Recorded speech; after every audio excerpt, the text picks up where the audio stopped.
नमस्कार दोस्तों, हम सभी ने देखा कि किस प्रकार से जो अमेरिका है उसने भारतीय जो अप्रवासी थे, जो अवैध रूप से वहाँ पे पहुँचे थे, या हम कह लें कि वहाँ पे उनकी वीज़ा की जो वैधता थी वो ख़त्म हो गई थी, वैलिडिटी ख़त्म हो गई थी, उसके बाद भी वो वहाँ पे रुके हुए थे। तो उनको बहुत ही अमानवीय तरीके से एक मिलिट्री प्लेन में बिठा के यहाँ भेजा गया, कैदियों की तरह से उनके हाथों पैरों में बेड़ियाँ बांध के, जिसको किसी भी तरीके से सही नहीं ठहराया जा सकता है। और इसके कारण बहुत सा रोष भी है लोगों में, चाहे अपोजिशन हो, उसने इस बात को उठाया है, साथ में जितने भी मीडिया हाउसेज हैं उस पर भी ये खबर चली है और लोगों में भी गुस्सा है, आम जनमानस में। और दिमाग में ये प्रश्न आना लाजमी भी है कि जब भी अमेरिका कभी सैंक्शंस लगाता है, टैरिफ्स लगाता है चाइना पे, तो चाइना इसका बहुत ही कड़े तौर पे प्रतिकार करता है, इसका विरोध करता है। अगर अमेरिका टैरिफ लगाता है, चाइना भी उसके अगेंस्ट टैरिफ लगा देता है। ठीक है, अब ऐसा क्यों है, क्यों नहीं डरता है वो, और भारत के साथ क्या समस्या है, या भारत अब इसके ऊपर क्या कदम उठाने वाला है, इसी की बात करेंगे इसमें। देखिए, तो चाइना के साथ तो ये है कि आप दुनिया भर में कहीं भी कुछ भी बनाइए, आपको जो कच्चा माल चाहिए होगा वो चाइना से ही आएगा, आपकी जो फिनिश्ड गुड्स होंगे वो भी चाइना से ही आएंगे। तो चाइना ने खुद को एक सुपर पावर जैसा बना लिया है, जहाँ पे वो प्रोडक्शन पे उसने ध्यान दिया कि एक नॉन डेमोक्रेटिक कंट्री है, उसका किसी भी तरीके से भारत से हम कंपैरिजन नहीं कर सकते और ना ही हम उसको जस्टिफाई कर रहे हैं, ना ग्लोरीफाई कर रहे हैं। बट ये रियलिटी है कि उसने अपने आप को प्रोडक्शन हब बनाया है और इसी की वजह से पूरी दुनिया को उसके सामने झुकना पड़ता है। देखिए, अब अभी जो मुद्दा है इस पे आते हैं वापस। तो ये क्या है, सीधी सी खबर है कि ट्रंप जो प्रशासन आया 2.0, इसने पहला जो समूह है अवैध प्रवासियों का, भारतीय प्रवासियों का, उसको भारत भेजा है। इस तरीके की आगे फ्यूचर में कोई चीज़ ना हो, इसको रोकने के लिए भारत सरकार ने एक ओवरसीज मोबिलिटी अधिनियम बनाया है जो कि 2024 से। ठीक है, इस विधेयक पे गंभीरता से अब विचार किया जा रहा है। ये विधेयक करेगा क्या?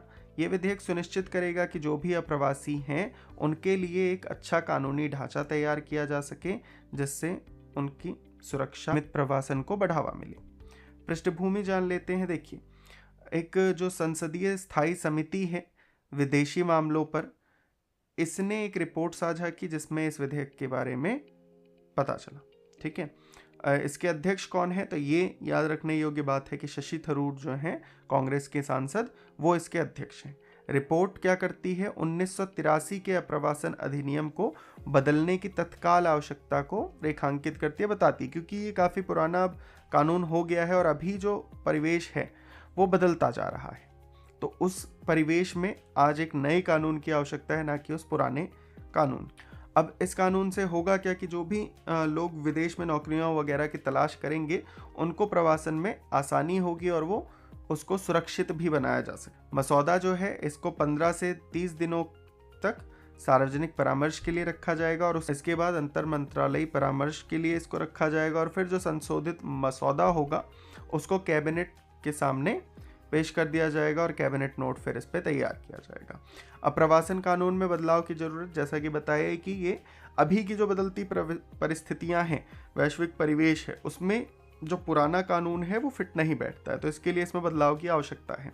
विदेश मंत्रालय ने समिति को आश्वासन भी दिया है कि इस साल के अंदर अंदर इस विधेयक को लागू करवा दिया।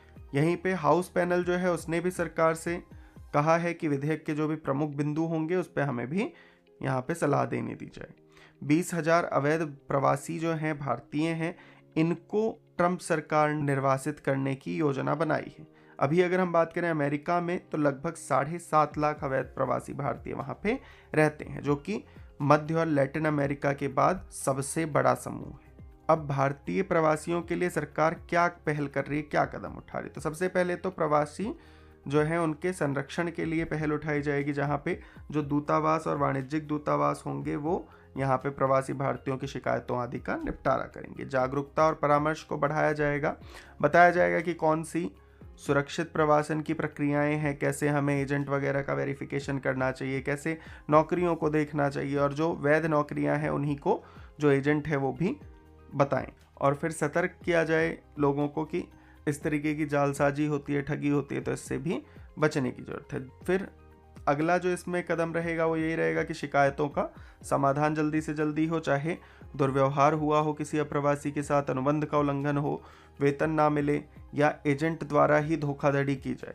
तो ऐसी जो भी शिकायतें आए उसके जल्द से जल्द निपटान हो, उसकी शिकायतों का समाधान किया जाए। बचाव और प्रत्यावर्तन के लिए भी इसमें कदम उठाए जाएंगे, जिसमें दूतावास ही जो है वो शोषण ग्रस्त और जो भी संकटग्रस्त भारतीय होंगे उनकी मदद के लिए आगे आएगा, उनकी मदद करेगा। अंत में हम देखें तो यही है कि अब जैसे अमेरिका ने किया है और भी जगहों पे ऐसा हो सकता है ना, तो सभी तरीके की संभावना से निपटने के लिए हमें एक नया कानून चाहिए जिसमें अभी आज के लिए चीज़ें हों, ठीक है, पुराने कानून से काम नहीं चलना है। तो इसीलिए ये जो 2024 का मसौदा है ओवरसीज़ मोबिलिटी का, इसको जल्द से जल्द लाना चाहिए और इसको प्रयोग किया जाना चाहिए भारतीय श्रमिकों के अधिकारों और सुरक्षा को मजबूत बनाने के लिए।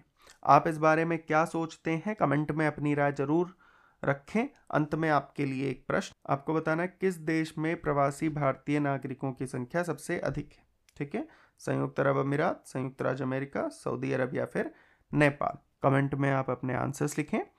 वीडियो को लाइक करना ना भूलें, चैनल पर नए हैं सब्सक्राइब कर लीजिए। मिलते हैं आपसे इसी तरीके की अन्य वीडियोस में, तब तक के लिए अपना और अपनों का बहुत सारा ध्यान रखिए।